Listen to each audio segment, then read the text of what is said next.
আপনারা সবাই কেমন আছেন? আজকে আমাদের রেসিপি দুধ পুলি, কিন্তু এইটা ফল দিয়ে হবে। এটা কমলা পুলির পায়েস রেসিপিটার নাম। তার সঙ্গে আমি কিছু কলাও দিয়েছি, আপনি ইচ্ছে করলে অন্য ফলও দিতে পারেন। খুবই সহজভাবে ঘরোয়া উপাদান দিয়ে এই পিঠে পুলিটা আমি বানিয়েছি। কিভাবে কমলা লেবুটা দেব, কলাটা কিভাবে কাটবো, এগুলো জানতে হলে আপনাকে শেষ পর্যন্ত দেখতে হবে। প্রত্যেকটাই একদম নতুন ধরনের টিপস। এর আগে এই ধরনের পিঠে পুলির রেসিপি হয়তো আপনারা দেখেননি। আশা করি আপনাদের ভালো লাগবে। রেসিপিটা যদি ভালো লাগে লাইক, শেয়ার, কমেন্ট আর সাবস্ক্রাইব করতে ভুলবেন না আমার চ্যানেলটা। খেজুর গুড়টা আমরা কি স্টেজে দেব সেটা বলে দেবো, তা না হলে কিন্তু দুধ কেটে যায়।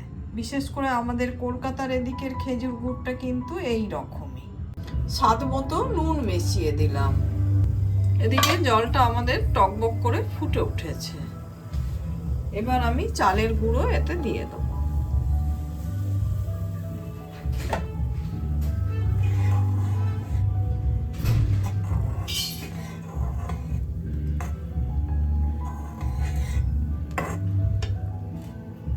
যাতে পিঠেটা নরম হয় সেই জন্য ময়দাও দিতে হবে, তা না হলে কিন্তু পিঠে শক্ত হয়।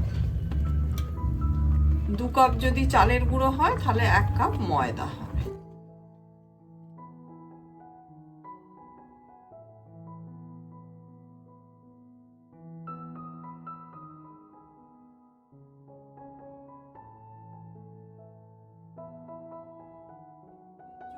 কোরানো নারকেল নিয়ে নিচ্ছি।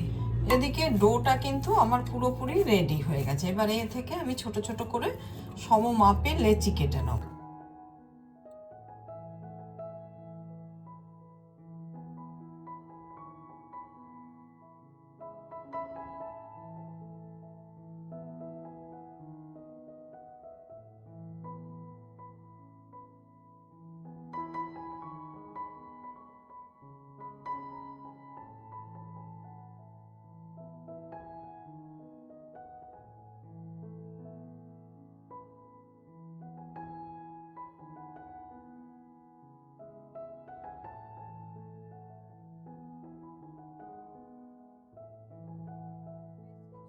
আমার বানানো হয়ে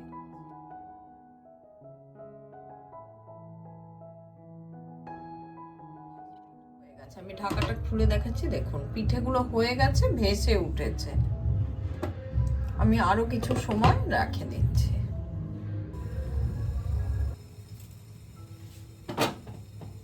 পিঠেটাকে আমরা এবার ঠান্ডা হতে দেব।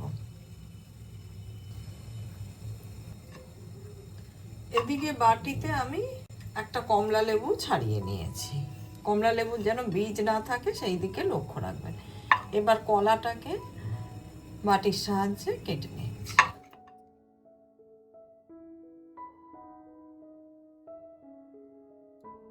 এদিকে দুধটা কিছুটা ঠান্ডা হয়েছে, আমি এবার কলাগুলো দিয়ে দিচ্ছি।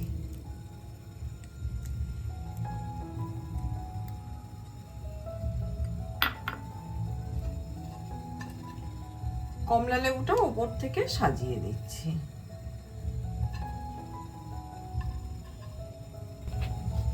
এবার উপর থেকে খেজুর গুড়টা দিয়ে দিচ্ছি। মিষ্টিটা স্বাদ মতো দেবে।